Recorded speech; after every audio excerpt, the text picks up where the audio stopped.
Come, now's the time to worship.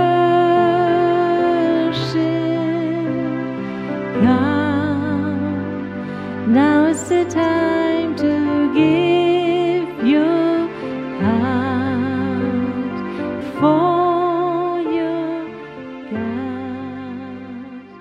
Come.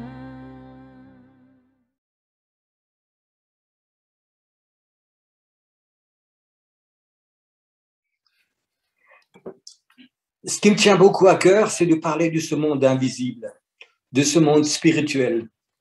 On est dans un temps où la Bible elle dit que le monde invisible est un monde éternel qui va toujours exister. Tout ce qui est visible va un jour disparaître. Et le monde invisible, celui-là, il va rester. Et ce soir, je voudrais parler de ce monde invisible, de ce monde spirituel. Dieu est esprit, Dieu est invisible. Jésus est esprit. Il peut se rendre visible, mais il est invisible. Le Saint-Esprit, il est invisible. Et nous, on est trop fixés dans nos églises, dans ce monde chrétien, on est fixés sur les choses visibles. Mais très, très important, les chaises qu'on a, la moquette, l'église, la voiture, tout ce que tu veux. On est tellement fixés, nos sens sont fixés sur les choses visibles, alors qu'on est vraiment dans Dieu veut nous rendre dans de l'invisible. Alors, je voudrais vous parler de ces choses invisibles et je voudrais vous parler surtout des portes spirituelles pour rentrer dans le surnaturel, pour rentrer dans l'invisible. Je crois qu'on a perdu trop de temps dans le visible. Et je crois que ce soir, je ne vais pas faire une belle prédication et plein de paroles. Je vais vous parler un peu ce que Dieu m'a mis sur le cœur, si c'est OK. Je vais juste appuyer pour... Voilà, comme ça, je vois plusieurs personnes, c'est bien. Et puis ce soir, je voudrais vous parler de cet invisible et de ces portes pour entrer dedans. La semaine dernière, ça fait pas longtemps la semaine dernière, le Seigneur m'a dit lundi matin, Pierrot, je voudrais que tu te fasses un cours biblique, je vais t'expliquer des choses de la Bible. Et il m'a dit de regarder plein de versets bibliques sur les portes. Et donc, je suis allé sur ces portes, j'ai parlé de ces portes et le Seigneur a commencé à me parler sur quelle est la valeur de ces portes. Et il a commencé à m'expliquer plein de choses.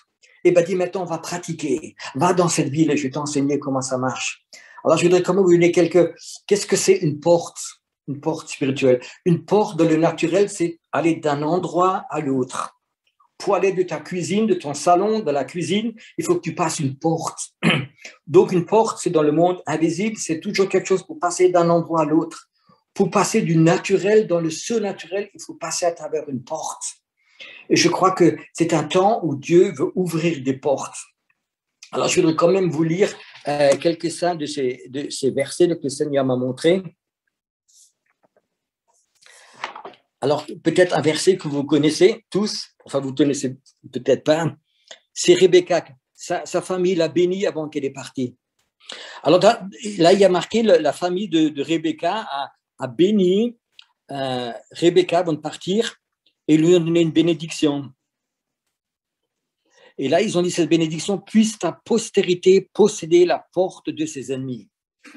Alors, c'est une bénédiction. Dieu, il veut que notre postérité possède les portes de l'ennemi.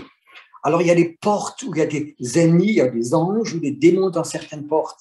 Et si les forces démoniaques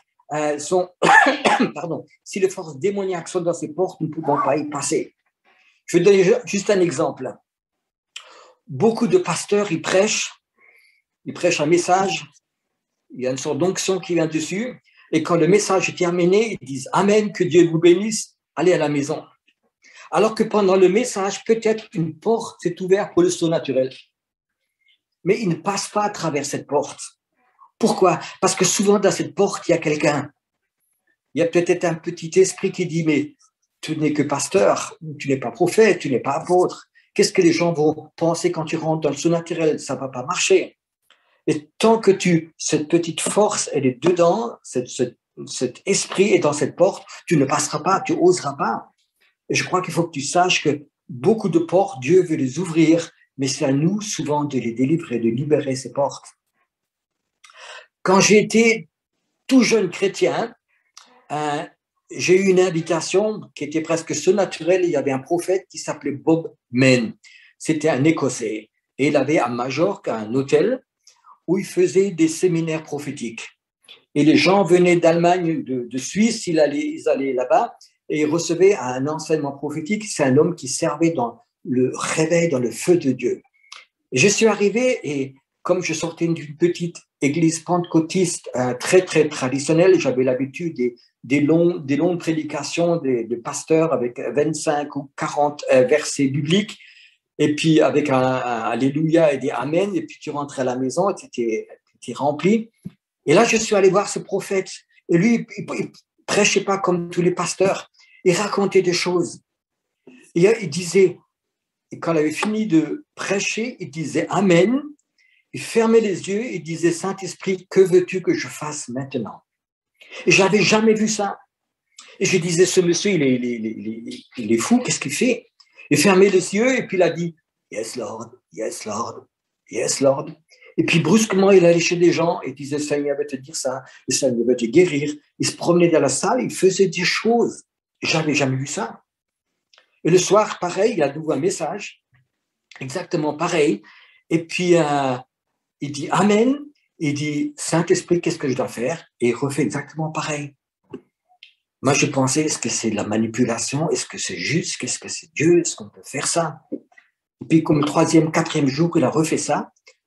Alors, il a prêché un matin, il dit, ferme les yeux, il dit, Saint-Esprit, qu'est-ce que je dois faire? Et il dit, Seigneur, si c'est toi, si c'est pas du cinéma, dis-lui d'aller me voir. Il dit, Saint-Esprit, qu'est-ce que je dois faire? Yes, Lord, yes, Lord. Il ouvre les yeux, il va tout droit sur moi. Et il prophétise dans ma vie les derniers 30 ans que je viens de voir. Il dit tout sur ma vie. Et j'avais compris une chose, ce monsieur, il prêchait, et puis à un moment, il passait dans la porte du surnaturel. Il passait par une porte. Et Pierre, toi qui me connais, j'ai fait au moins 30 écoles de prophètes en Allemagne et j'ai invité des prophètes des États-Unis, des Indes, de tous les pays. Et je leur demandais toujours, en particulier, comment vous faites pour rentrer dans le surnaturel? Et presque chacun avait une autre manière de rentrer dans le surnaturel. Il y a un prophète américain qui était chez nous, je ne me rappelle même plus du nom, il me disait, tu sais, quand je finis de prêcher, c'est comme un esprit, je tire un trait par terre, je me mets devant ce trait et je fais un pas, je traverse ce trait et je rentre dans le surnaturel. Et ça, je fais toujours. Je passe à travers ce trait et rentre dans une porte. Alors, il faut que tu saches qu'il existe des portes pour rentrer dans le surnaturel. Dans la Bible, il y a une porte qui s'appelle Bethel. C'est là où cette échelle est descendue, où les anges sont montés et descendus, où Jacob est rentré dans ce surnaturel. Et je suis sûr que Bethel, encore aujourd'hui, il y a là-bas une porte du surnaturel. Il y a une porte pour rentrer dedans. Il y a des moments où, quand l'onction est posée sur toi, quand tu es appelé à rentrer dans cette dimension, c'est très important de savoir ces portes. Je vais vous parler de quelques portes encore. La première porte qui parle de Jésus. Il y a une porte fantastique qui parle de Jésus. 1000 ans avant, c'est le psaume 24. Alors, comment pour vous expliquer, il y a le psaume 22. Le psaume 22, c'est le psaume de la mort, où David, il voit Jésus crucifié, il voit Jésus à la croix. Il croit qu'il c'est lui, il croit qu'il va être tué. Et il reçoit la grâce. Il sait brusquement, je ne vais pas mourir pour mes péchés. Là-bas, il y a le Messie qui vient pour me pardonner. Et il écrit ce fantastique psaume 23, l'Éternel, mon berger, je ne manquerai de rien. Et après ça, il écrit le psaume 24, porte, élevez-vous, linteau, élevez-vous. Il sait une chose, que les portes de l'Ancien Testament sont trop petites pour laisser rentrer le Christ, la grâce. Et il prophétise 3 fois, il dit pareil, porte, élevez-vous, porte, devenez plus grande, parce que le roi des rois, il vient. Et il passe pas dans cette ancienne porte de l'Ancien Testament. Il faut qu'il y ait de nouvelles portes qui viennent. Et je crois que la France a besoin de ces nouvelles portes. La Belgique, la Suisse a besoin de ces nouvelles portes. Dieu veut agrandir les portes de notre façon dont on a construit les églises, les portes de la façon dont on a travaillé sont trop petites. Je crois que Dieu veut ouvrir des portes surnaturelles. Et je crois que les leaders, les pasteurs, tous ceux qui écoutent doivent savoir, Dieu, il a un besoin que les portes s'agrandissent, deviennent plus grandes et que nous passions de ces portes et que nous possédions ces portes. Ces portes, c'est Dieu qui les ouvre et on doit les posséder. On doit vraiment les prendre. 1000 ans après, il y a une autre porte qui se déchire, un rideau, dans le Saint des Saints, quand Jésus est mort. Ça s'est déchiré, ce temps est arrivé, ce que David il a vu, ce que David il a dit, ça s'est passé. Et dans la Bible, il y a plein de portes. Une des premières portes dans la Bible, c'est la porte où Dieu il a dit à Caïn, Caïn, le péché est devant ta porte. Si tu ne fais pas attention, il va rentrer. Ça veut dire que nous avons aussi des portes. Nous avons des portes naturelles qui sont nos yeux, nos oreilles, nos cœurs, nos sentiments, plein de choses, nos rêves. Et il faut faire attention que nos portes normales déjà, que le sang du Christ est dessus. Tu sais, une des choses les plus importantes en Égypte, quand cet ange a passé l'ange de la mort et a tué tous ses premiers-nés, le sang de l'agneau les a protégés. Et je crois que c'est un temps aussi où beaucoup de gens, beaucoup de leaders, où ces portes ont été attaquées par des pensées, par des malédictions, par la sorcellerie. Vraiment de prendre de vous cette onction du sang du Christ et fermer ces portes qui sont nous protégées pour pouvoir rentrer dans ces autres portes surnaturelles de ces grandes portes. Et lundi dernier, je vous ai dit, c'était un temps où je passais avec Dieu et Dieu m'a parlé sur ces portes spirituelles dans les villes. Il m'a dit, Pierrot, dans chaque ville, il y a des portes spirituelles. Et ces portes spirituelles sont souvent contrôlées par des forces démoniaques.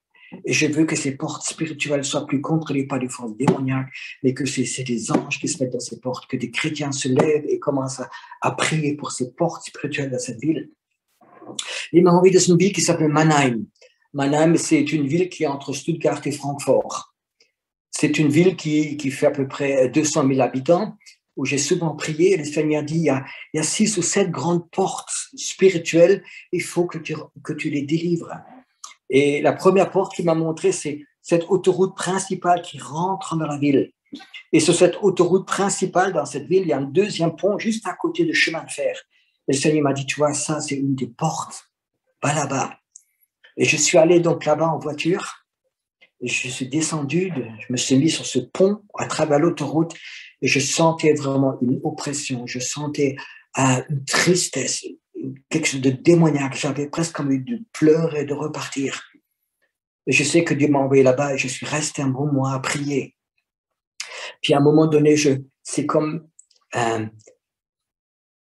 mes sens spirituels se sont ouverts. Et j'ai vu cet endroit, une force démoniaque, elle avait au moins 6-7 mètres de grand, qui était là dans cette porte de la ville et qui contrôlait sous ce pont d'autoroute. Il y a 30 000, 40 000 voitures qui passent tous les jours, qui passent par cette porte. Et là, il y a cette force démoniaque qui est à l'entrée de cette ville et qui maudit souvent les gens, qui influence ces personnes. Et puis, je voyais cette force démoniaque qui était là. Je dis, Seigneur, pourquoi elle est là? Puis je sentais cette oppression, puis une tristesse. Je dis, Seigneur, pourquoi il y a cette tristesse qui est là? Puis le Seigneur m'a montré le nombre de personnes qui se sont suicidées à cette porte. Le nombre de personnes qui ont sauté de ce pont de chemin de fer sur le chemin de fer, qui ont sauté sur la route. Et je voyais ces esprits de ces gens qui se sont suicidés, qui étaient là tout aux alentours. Et le Seigneur m'a expliqué, Pierrot, quand une personne se suicide, c'est souvent qu'elle est poussée par les forces démoniaques. C'est souvent que des forces de dépression, que des forces de peur, de soucis, de haine, de tout ce que tu veux, ils ont poussé. Et les moments où les gens se suicident, ces esprits qui les ont poussés, qui étaient intérieurs, restent à ces endroits.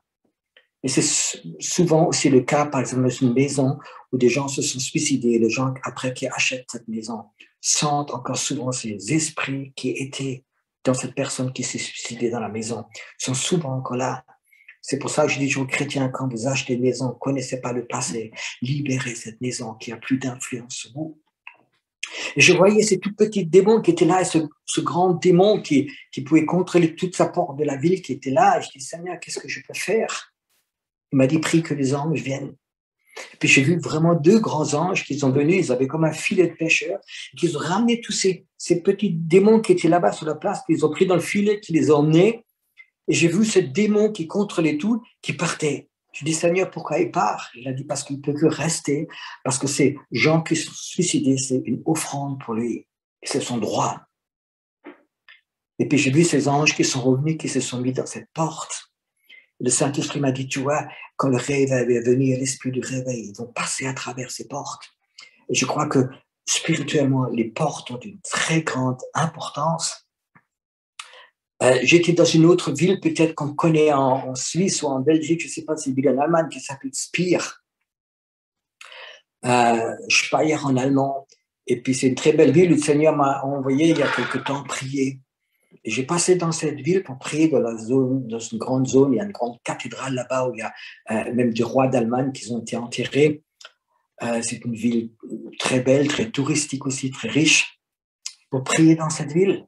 Et puis je suis reparti en voiture, il faisait froid, c'était en hiver. Je suis quelqu'un, j'aime pas trop le froid. Et je me remets dans la voiture pour repartir. Le Seigneur me dit, Pierrot, tu as oublié quelque chose.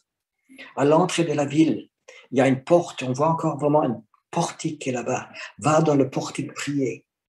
Et c'est pareil, je suis retourné là-bas et je me mets dans le portique. Et dans ce portique, il y avait une force démoniaque, un démon qui était dans la porte dedans. Et quand les gens y passaient, c'est comme s'il posait sa bénédiction spirituelle négative sur les gens.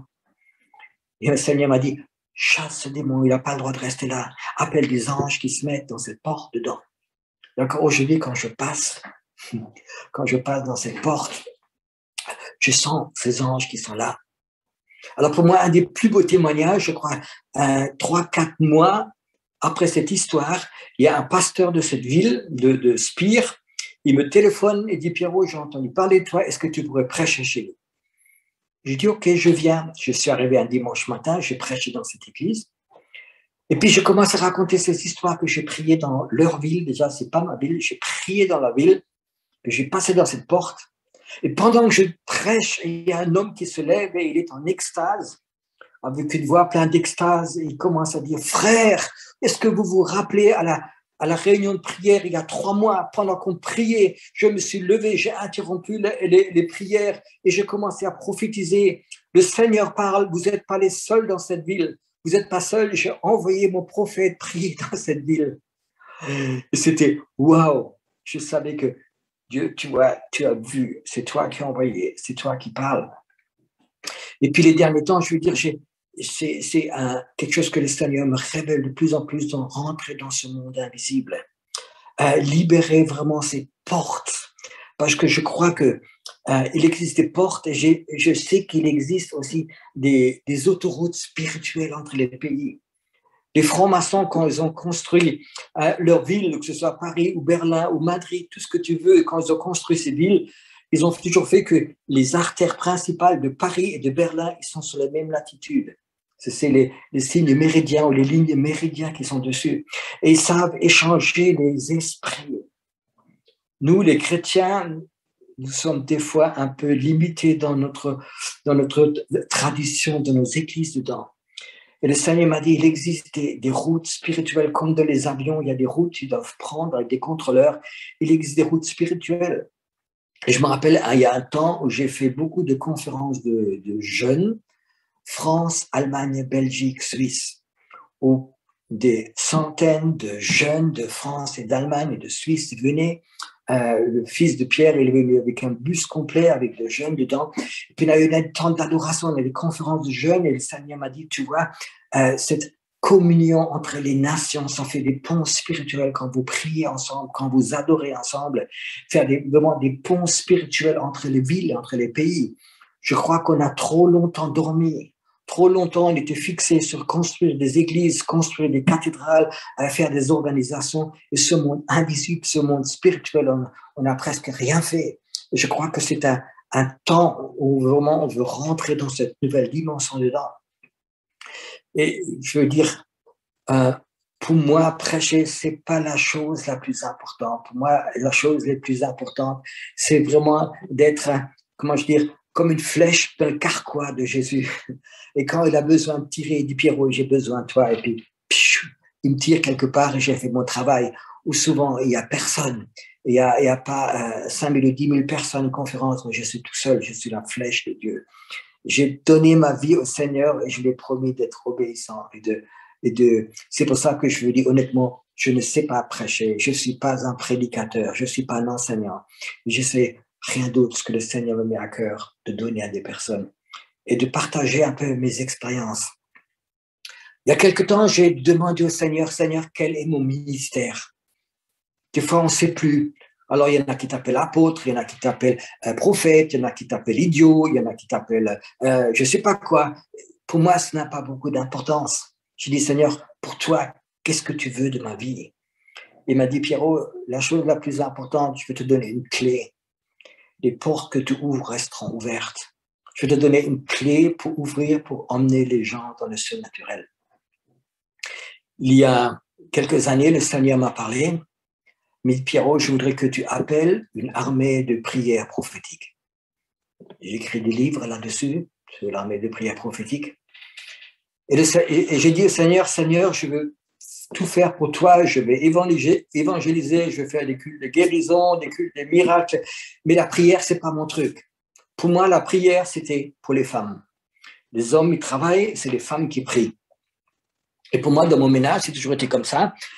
C'est moi qui organisais les conventions, qui prêchais, et ma femme prie. Ça, c'est un travail pour les femmes. Et moi, je n'ai jamais prié, surtout pour des choses pour moi. Parce que je crois à la parole. La parole de Dieu dit, cherche le royaume de Dieu et sa justice, et je te donnerai tout ce que tu as besoin. Et comme j'avais beaucoup de besoins, je n'avais pas le temps pour s'occuper de ces besoins. Je dis, Seigneur, je travaille pour toi et toi, tu t'occupes de moi. Et de mon dernier témoignage que je donnais chez vous, toutes mes dettes, tous mes problèmes, le Seigneur a pourvu et je n'ai jamais prié pour ces choses-là. Je n'ai jamais prié pour moi. Jamais. Et j'avais des grands problèmes et ils viendront toujours encore. Et je sais une chose, je ne prierai pas pour mes problèmes, je prierai pour le royaume de Dieu. Le Seigneur m'a dit, Pierrot, je t'appelle à ouvrir, à chercher, à appeler une armée de prières prophétiques. Et je dis, Seigneur, je n'ai pas de notion de prière, je n'ai même pas lu un seul livre sur la prière. Je ne sais pas, je ne peux pas enseigner là-dessus. Pourquoi tu m'appelles moi pour faire une chose que je ne sais pas faire? Le Seigneur m'a dit, je t'appelle parce que tu ne sais rien faire. Je ne veux pas des gens qui savent tout faire. Toi, tu ne sais rien faire, c'est pour ça que je t'appelle. Et je vais te donner un principe. Ce principe que tu connais, ne prie jamais pour des choses que les gens te racontent. Prie pour les choses que moi, je te montrerai. Et alors, j'ai commencé à inviter, dire sur Facebook ou sur YouTube, de dire ce que le Seigneur m'a mis à cœur. Je dis, Seigneur, qui va venir? Et je crois, en 3 semaines, 1200 personnes se sont inscrites sur les emails. 1200 personnes ont dit, nous, on veut faire avec cette armée de prières prophétiques. Le Seigneur m'a dit, ne prie pas pour des choses que tu sais, des choses que les gens te racontent, prie pour les choses que moi, je te montrerai et va dans les endroits où moi, je te montrerai. Et comme ça, on est allé avec notre armée de prières, on est allé à Paris, on est allé à Madrid, on est allé en Pologne, on a fait des conférences de prière en Tunisie, on a fait des conférences de prière en Égypte, dans plein d'endroits où Dieu nous envoie avec toute une armée de gens. On va là-bas prier que pour les choses que le Seigneur nous montre. Tu sais, quand tu vas quelque part, souvent les pasteurs, la première chose, prie pour ma ville, prie pour ça, prie pour mon ancien qui est malade, prie pour la femme de ménage qui s'est cassé la jambe, prie pour ceci. Et c'est des choses qu'on a refusé de faire. On ne prie que pour les choses. Par exemple, le Seigneur m'a dit, va en Pologne. J'ai dit, Seigneur, je ne connais personne en Pologne. Et puis j'ai essayé de prendre contact avec 2-3 personnes qui connaissaient un peu la Pologne et tout était fermé. Alors j'ai dit, Seigneur, c'est ton problème. Et le Seigneur a dit, ok, c'est mon problème. Et puis 3 semaines après, j'étais en Égypte. J'ai fait quelques jours de vacances avant la conférence dans un hôtel où il y a 2000 personnes. Et comme j'avais une journée libre, j'ai demandé à ma fille, Sarah, qui aime jouer au volley, tu viens, on fait une partie de volley, on va sur le terrain, il y a toujours des gens là-bas. Et ce jour-là, malheureusement, sur le terrain de volley, il n'y avait que 2 personnes encore. C'est un monsieur à peu près de mon âge et son petit enfant qui avait, je crois, 14-15 ans. Et puis, tu sais, dans ces hôtels, c'est très international. Et puis, il va sur le terrain de volleyball. Et puis, j'essaie de voir s'il parlait l'allemand. Et puis, ce monsieur n'était pas un allemand, mais il parlait un peu allemand. Alors, j'ai demandé si on peut jouer, ma fille et moi, contre 2 au volleyball. Et il a dit, OK, on joue ensemble. Puis, on a joué, nous, 2 parties de volleyball. Puis, on a fait une pause pour boire. Et puis, je regarde le monsieur. Et puis, j'avais l'impression qu'il était chrétien. Il y avait quelque chose sur lui, dans un hôtel qui n'est pas chrétien. Je regarde et je lui pose la question, est-ce que vous êtes chrétien? Il me dit oui. Et vous aussi? Je dis bien sûr, je suis chrétien. Il me dit, moi je suis même pasteur. Je dis, moi aussi je suis pasteur. Un hôtel, 2000 personnes. 2 pasteurs se rencontrent sur un terrain de volley-ball. Et puis je lui dis, tu viens de quel pays? Moi je dis, moi je viens de la France. Il me dit, ah moi je viens de Pologne. Et puis là, on a parlé ensemble 10 minutes. Je dis, écoute, Dieu m'a dit, tu vas en Pologne avec une armée de prière pour prier pour la Pologne. Et il me regarde, il me dit, mais tu es de quel milieu? Allez, ça commence déjà. Alors je lui dis, bah, je suis du milieu charismatique pentecôtiste. Il dit, ah, gloire à Dieu, moi aussi. Mais il n'était pas tout à fait convaincu encore. Et puis, 8 jours après, il me téléphone, il me dit, Pierrot, j'ai une conférence de jeunes en Pologne. Est-ce que tu peux venir, mon orateur est tombé à l'eau, est-ce que tu peux venir prêcher? J'ai dit, ok, j'ai pris l'avion, je suis allé en Pologne. À cette conférence de jeunes, j'ai enseigné, j'ai parlé. Et le Seigneur, il a mis cette main dans le gant. Et puis, ils ont été tellement touchés. Ils disent, Pierrot, viens, ton armée de prière. Notre église, c'est une église, vous pouvez manger, vous pouvez dormir, vous pouvez rester toute la semaine, l'église est à vous. Donc, on est arrivé là-bas avec un avion complet. On a pris l'église, on a prié. Juste pour vous raconter, et on ne savait pas sur quoi prier. Tu sais, Dieu, il veut donner de la manne tous les jours, il n'a pas besoin d'un programme sur toute l'année. Et quand tu vas à la prière, tu vas quelque part où Dieu t'envoie, il te donne la manne tous les jours pour ce que tu veux faire. On était là le premier jour, et le Seigneur dit, tu envoies toutes les personnes qui sont là, 2 par 2 dans la ville. Tu les envoies, et le Saint-Esprit doit les conduire pour aller à des endroits où ils voient des forces démoniaques et ils reviennent et ils racontent comme ces espions que Dieu a envoyés, que Moïse a envoyés 2 par 2, et ils te racontent ce qu'ils ont vu. Je dis, Seigneur, mais je ne les connais pas tous, tu sais, c'est difficile, c'est peut-être trop tôt. Et puis le Seigneur dit, prie et renvoie-les. Et je les ai envoyés.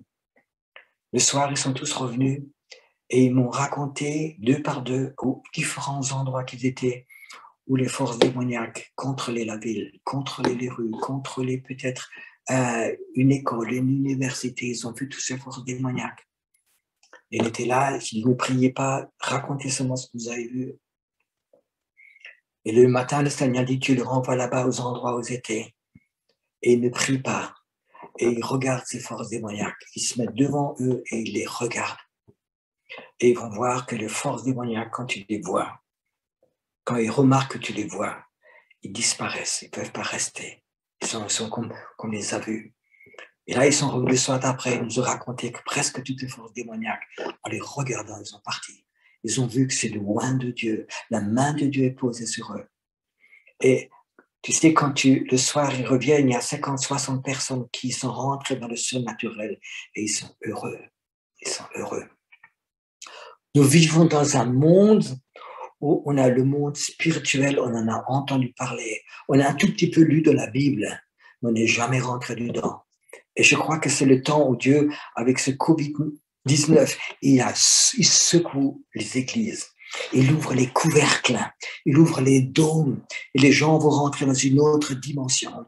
Et je crois que c'est ce que Dieu m'a vraiment raconté, de parler de cette autre dimension. Il me reste 5 minutes, c'est OK? OK, je ne vous entends pas, mais il semble que vous m'entendez, c'est bon? Très bien. Et puis, un matin, dans ma prière, le Seigneur me dit, ce matin, tu vas prendre le petit déjeuner chez Ikea. Je ne fais pas de réclame, je suis obéissant, je suis allé à Ikea, il y a une cafétéria où le matin, on peut prendre un petit déjeuner, c'est sympa, on va au buffet, il y a du saumon et des petits pains frais, tout ça. Et je vais là-bas, je prends mon petit déjeuner, je m'assois dans cette cafétéria qui est relativement grande, il y a au moins, je ne sais pas, de la place pour 300, 400 personnes, c'était rempli à peu près à moitié. Je prends mon petit déjeuner, je mange mon saumon, et puis je dis, Seigneur, c'est vrai que tu m'as envoyé ici, est-ce qu'il y a quelque chose qu'il faut que je fasse? Le Seigneur me dit, appelle des anges. OK, ici, Seigneur? Oui, oui, ici. Je reste à ma table, je commence à prier, et je sens que la présence des anges descend dans cette cafétéria. Je dis, Seigneur, moi je vois les anges, mais qu'est-ce que ça apporte? Il me dit, regarde les gens. Puis brusquement, il y avait, je ne sais pas moi, peut-être 100 ou 200 personnes qui étaient dans cette cafétéria. Tu sais, les gens, quand ils parlent, ils sont, surtout beaucoup de femmes, ils sont relativement bruyants. C'est que dans la salle, tu n'entendais presque plus rien, plus personne parlait. Le Seigneur me dit, regarde dans la table à côté, et je voyais des gens qui se mettaient à pleurer, qui étaient tout seuls, ils se pleuraient. Il y avait la présence de Dieu qui était tellement forte que les gens commençaient à pleurer. Je dis, Seigneur, ok, j'ai fait mon boulot, c'est ok, est-ce que je peux repartir chez moi? Il me dit, non, non, fais le tour du magasin.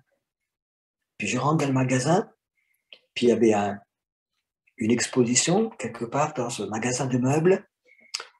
Et le Seigneur dit, qu'est-ce que tu sens ici? Je dis, oh, il y a une présence occulte très, très forte qui est là.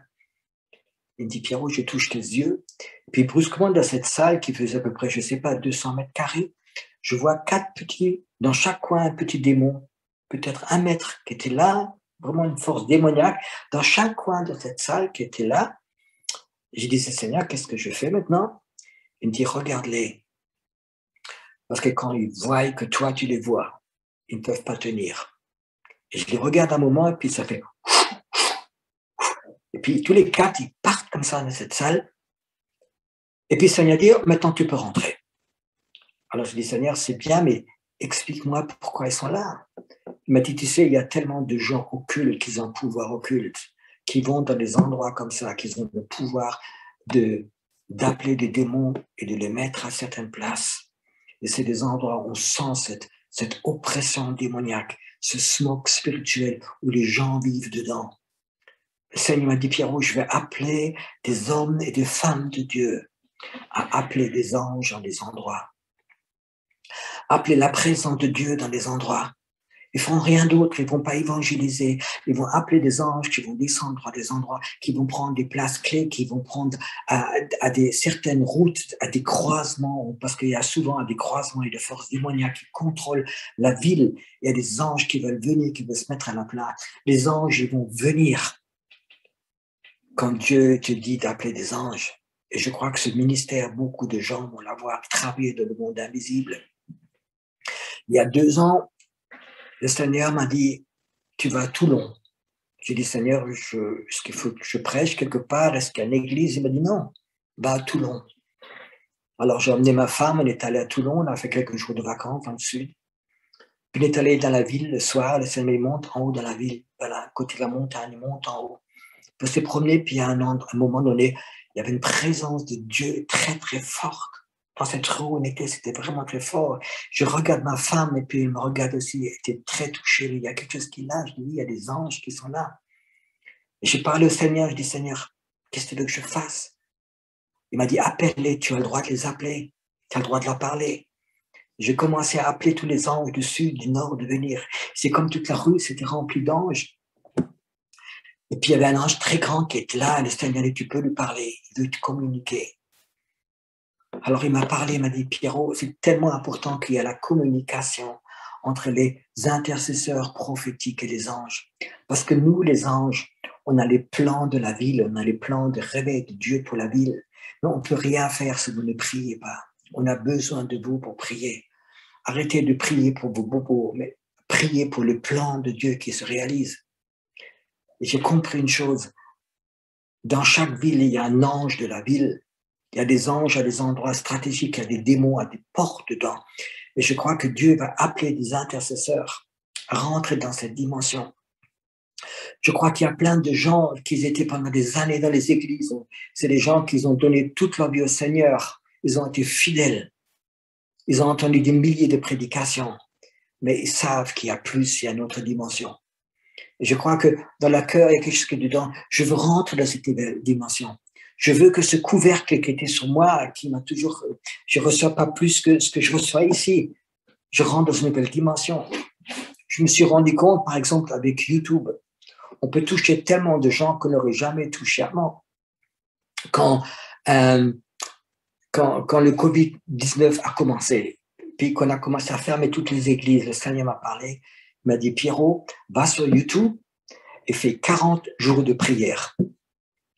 J'ai dit, Seigneur, mais qui je suis? Enfin, je discute un petit peu. Je ne connais pas beaucoup sur YouTube. Et j'ai commencé. On a commencé le premier soir, il y avait 500 personnes. Et là, j'ai fait 40 soirs, tous les soirs à 21h, prière pour notre pays, prière pour le royaume de Dieu. Et tous les jours, ça s'est rajouté. Les dernières sessions, on était plus de 10 000 personnes qui étaient venues, de toute l'Allemagne, de la Suisse, de l'Autriche, qui se sont priés tous les soirs. Et c'est vraiment, je veux dire, quelque chose qui s'est développé depuis.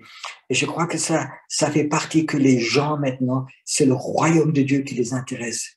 C'est pas leur petite église, leur petite religion, leur petit truc, c'est le royaume de Dieu qui les intéresse. Et je veux dire aux leaders chrétiens, arrête de que tout tourne à travers ton église, à travers ton ministère, à travers ton truc. Le monde invisible, il veut s'ouvrir, les portes veulent s'ouvrir. Dieu veut nous donner des révélations pour entrer dans une nouvelle dimension dedans. Et c'est le temps de Dieu. Je crois que l'Église a besoin d'une conversion. On a besoin de rentrer dans cette nouvelle dimension. Je veux dire honnêtement, j'ai été béni par rapport à beaucoup d'autres. Je commence une église, je savais rien et ça a devenu quelque chose de très grand, mais ça n'a plus d'importance pour moi. Je sais que je veux rentrer dans cette nouvelle dimension. Je veux vivre tous les jours dans cette nouvelle dimension. Et c'est ce que je voudrais vous dire. La dernière chose que je termine, c'était peut-être la plus importante. J'ai demandé au Seigneur, Seigneur, quel est mon ministère? Il m'a dit, Pierrot, si toi tu ouvres, tu pries et tu ouvres des portes, il y a des gens qui vont rentrer dans cette nouvelle dimension. Il m'a dit ça un jour où j'ai fait une école prophétique, une école de prière prophétique, et le Seigneur m'a dit, maintenant prie que les portes s'ouvrent du surnaturel. Et j'ai commencé à prier, et j'ai vu dans le monde invisible des portes qui s'ouvraient. Puis on a eu un temps de prière ensemble. On était peut-être 80 personnes en temps de prière. Et après, des gens, ils sont venus me voir, ils m'ont dit pendant la prière, ils n'étaient plus dans la salle. Il y a une jeune fille qui m'a dit, elle était à la salle, elle priait, elle parlait, elle priait, et puis brusquement, elle était dans le Brésil. Elle se promenait dans le Brésil, elle priait pour des gens, et brusquement, elle était au niveau de la salle. En esprit, elle est sortie, et puis c'est un temps où vraiment, les gens vont rentrer dans le niveau de l'esprit. Le temps on était fixés dans nos 4 murs. Il va devenir beaucoup plus petit, ces 4 murs. Mais le monde invisible va devenir beaucoup plus grand. Les portes sont ouvertes. Peut-être des gens qui écoutent, ou des gens qui vont encore écouter. Si tu veux, je veux prier, le Seigneur va ouvrir une porte. C'est le temps de rentrer. C'est le temps que quand tu pries, que tu arrêtes avec tes petites prières. Il y a des moments pendant que tu pries, le Seigneur va ouvrir des portes. Rentre dans ces portes. Rentre dans le surnaturel. Dieu, il veut te parler. Et souvent, quand Dieu veut te parler, il ne va pas te répondre à ce que tu veux, mais il va dire d'autres choses. Sois prêt. Seigneur, je sais que ce soir, des hommes et des femmes de Dieu, ils ont envie de rentrer dans une nouvelle dimension. Seigneur, je voudrais que tu ouvres des portes dans ce monde invisible de là où tu veux les appeler. Seigneur, l'onction va les enseigner. Toi, tu vas les enseigner. Tu vas leur montrer des choses qu'ils n'ont jamais lues dans un livre, qu'ils n'ont jamais entendues. Seigneur, je sais que j'ai eu peur des temps de rentrer dans des dimensions que je n'avais jamais entendues, que je n'avais jamais lues, je n'avais jamais entendu de personne. Et je suis rentré et je t'ai fait confiance. Seigneur, je prie vraiment que tu ouvres des portes, que dans la Suisse, que dans le Canada, qu'en Belgique, en France, des hommes et des femmes, ils ont cette envie de rentrer dans ces portes, de prendre possession de ces portes que Dieu l'a ouvertes pour eux, pour leurs enfants, pour ceux qui vont vivre dans le nom de Jésus. Merci Jésus, que tu les aimes tous et que toi, par cet amour, tu vas leur aider. Amen.